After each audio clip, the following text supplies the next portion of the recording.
நீங்க நக்குறனை ஆண்டவன் உண்ண முடியாது, பசி தாங்க முடியாது. கொஞ்ச நேரம் என்னால கால் வந்து இந்த கம்பி போட்டு கட்டினா மடக்க முடியாத அளவுக்கு, மடக்கு கூட உட்கார முடியாது என்னால. முட்டி போட்டு கூட என்னால ப்ரேயர் பண்ண முடியாது. எங்க கோயிலுக்கு போனாலும் முட்டி கூட என்னால போடணும், அவ்வளோ ஒரு பெயின் இருக்கும். அழுவ கதை இல்லை, நீங்க எப்படியாவது நீங்க போங்கன்னு சொல்லிட்டாங்க. அப்புறமேட்டு நான் மண்டே போனேன். போக முடியல என்னால. அதான் சாத்தானை வந்து போக விடாத அளவுக்கு படிக்கட்டுல இருந்து வலிக்கிட்டு விழுகுறேன், தண்ணிக்கு இடத்துல போனா வலிக்கிட்டு விழுகுறேன். முடியல என்னால, அங்கங்க என்னால வலிக்கிட்டு விழுந்து கால் அப்படியே, இந்த கால் அப்படியே முறுக்குது, இப்படி பின்னாடி போகுது. நானே நினைச்சேன் என்ன நம்மளுக்கு இந்த மாதிரி ஆபத்துல எப்பயுமே வந்து எவ்வளோ கஷ்டத்தை நம்ம பட்டிருக்கோம், ஆனா இந்த மாதிரி ஒரு இது ஆனது இல்லையானு. இந்த கால் முறுக்குது, இந்த கை திருப்புது, அப்படியே ஒவ்வொன்றும் ஸ்பாட்டா திருப்புது.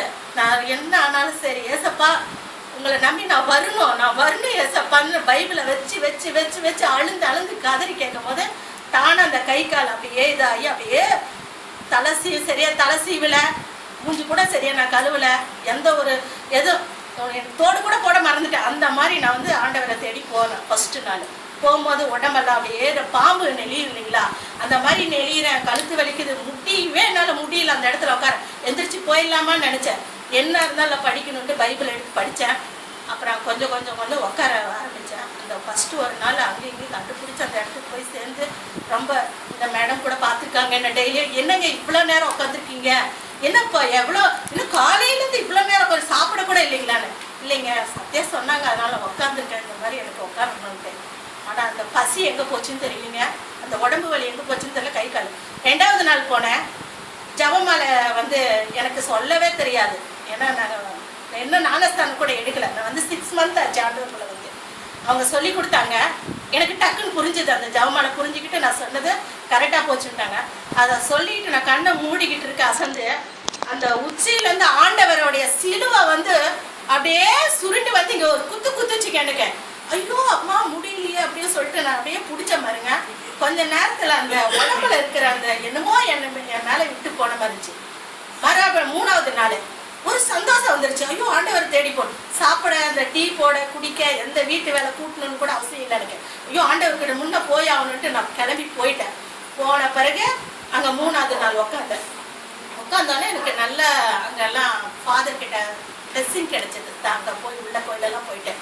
அப்புறம் 4வது நாள் போனேன் நம்ம இவங்க கூட. 4வது நாள் போயிட்டு வரும்போது என்னாச்சுன்னா ஆண்டவர் வந்து பேசினாருங்க என்கிட்ட. நீங்க நம்புறீங்களோ நம்பளே தெரியல, ஆனா ஆண்டவர் என்கிட்ட பேசினாரு. என்ன தெரியுங்களா, நான் ரொம்ப கேர்லெஸ்ஸா வந்துட்டு இருந்தேன்.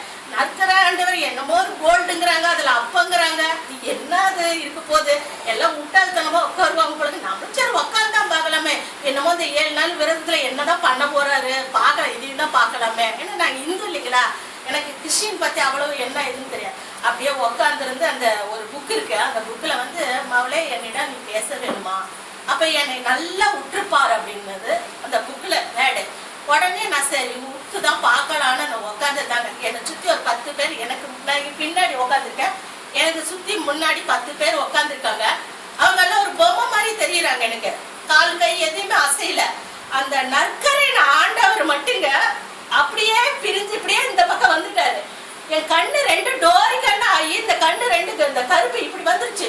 அப்படியே நான் பேயிடுச்ச மாதிரி ஒரு மாதிரி ஸ்டென்னாகி உட்காந்துட்டேன். ஐயோ என்னன்னு தெரியலையா அப்படின்னு அப்படியே உட்காடுறேன்.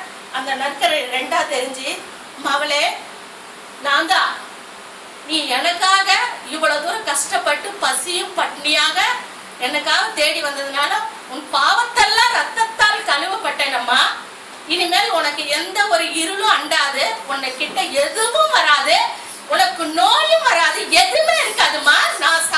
நீ வந்து சாட்சியா இருக்கணும், அதே மாதிரி நீ வந்து உன்னை உயர்ந்த இடத்துல நான் உன்னை வைப்பேன். ஏன்னா நான் இன்னைக்கு வரைக்கும் பிச்சைக்காரி குப்பை சாக்கடை தண்ணிங்க நானு. ஆனா ஆண்டவர் என்கிட்ட பேசுறாரு உன்னை உயர்ந்த இடத்துல வைப்பன்ட்டு. எனக்கு இன்னொரு ஞாபகம், எங்க அம்மா இறந்துட்டாங்க. அவங்க இறந்ததுனாலதான் நான் இப்ப கடவுளுக்குள்ள வந்தேன், இல்லைன்னா நான் வந்திருக்கவே மாட்டேன். நான் கேட்கிறேன், எங்க அம்மா மேல ஆனா பாசம் எனக்கு. எங்க அம்மா எப்படி ஆண்டவரை இறந்தாங்க அப்படின்ற, அது உனக்கு தேவையில்லாத வேலை, அது நான் சொல்லணும்னு உனக்கு அவசியம் இல்லை.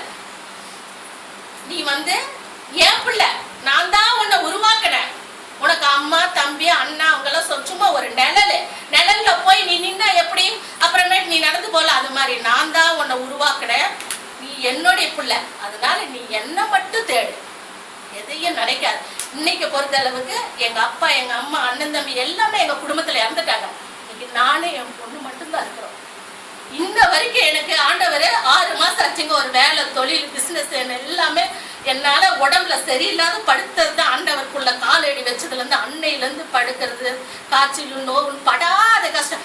இன்னொரு டெஸ்ட் சொல்றேங்க, வாழ்க்கையில மனசு எனக்கு வந்து நெருப்புல எரிஞ்சுக்கிட்டு இருந்தா அந்த சூடு மெழுகு பத்தி ஊத்தினா எப்படி இருக்கும் அந்த மாதிரி ஒரு எரிச்சல். அப்புறம் முள்ளில் எடுத்து குத்தி குத்தி எடுத்தா எப்படி இருக்கும், அவ்வளவு ஒரு வேதனைப்பட்டு இருந்தேன். ஆனா அதுல இருந்து எனக்கு ஆண்டவர் 3வது நாளே அவ்வளவு தெளிவான பிரகாசமான எனக்கு மனசுல ஒரு பயங்கர நிம்மதி சந்தோஷத்தை கொடுத்துட்டாருங்க எனக்கு ஆண்டவர். அந்த 3வது நாள் ஃபர்ஸ்ட் அதுதான் செஞ்சாரு. அந்த 3வது நாள் உனக்கு எந்த பிரச்சனையும் இல்லாத அளவுக்கு அந்த தெளிவான ஒரு குளுமையான ஒரு இடத்துல வந்த மாதிரி அந்த இதுல இருந்து ஃபில்டர் பண்ணி எடுத்த மாதிரி எனக்கு சொன்னேன் நான் உங்ககிட்ட. அப்புறம் தான் கடைசியில சனிக்கிழமை நாள் போய் லாஸ்டா உட்கார்றப்ப ஆண்டவர் வந்து பேசினாருங்க, இனிமேல் உனக்கு அதுல இருந்து அன்னைக்கு நைட்டு நான் வந்து வீட்டுல படுக்கிறேன். ஒரு நாள் நைட்டு கூட நான் நிம்மதி, 6 மாசம் ஆச்சு, 6 மாசமா ஒரு நாள் நைட்டு கூட நான் நிம்மதியா தூங்கல. எதோ கனவு வரும், எதோ எண்ணங்கள் வரும், அப்புறம் நோவு வரும், அடிக்கடி கை கால் அது இதுன்னு வலி வலி வலி முடியாது. விடிய விடிய அந்த தைலமோ பாட்டில் 3 பாட்டில் வாங்கி வச்சுட்டு போட்டு போட்டு நீவிக்கிட்டு படுப்பேன். இந்த காலு கொஞ்ச நேரம் இந்த காரையில வச்சு என்னால நிக்க முடியாது. கேளுங்க, சாக்கு எடுத்துட்டு வந்து போட்டு போட்டு அவங்க வீட்டுக்கு போனா கூட நின்றுக்குவேன். ஆனா இன்னைக்கு ஆண்டவர் என்ன இந்த காரையில எவ்வளவு நேரம் நீ கேட்கிறாரு, எனக்கு ஒண்ணும் ஆகல.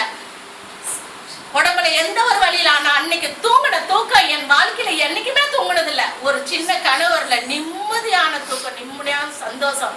அப்பா கடவுள் பேசிட்டாரு, என்ன உயர்ந்த இடத்துல வைக்கிறேன்றாரு. அதே மாதிரி சாட்சி சொல்லு, நீ நல்லா 4 பேத்துக்கு எடுத்து சொல்லிக்கிட்டு இருக்கணும். நான் உன் மூலியமா வந்து பேசுவேன், நீ அதாவது சொல்லிக்கிட்டே இருக்கணும்னு முதல்ல இவங்களுக்கு நான் சொன்னேங்க. அது அவங்க மனசுக்குள்ள இருந்தது எனக்கு தெரியாது. ஐயோ நீ எப்படி சொன்ன, நான் இருந்தது நீ கரெக்டா சொல்றீங்கன்னு சொன்னாங்க. கேட்டு கூட பாருங்க. நன்றி நன்றி நன்றி.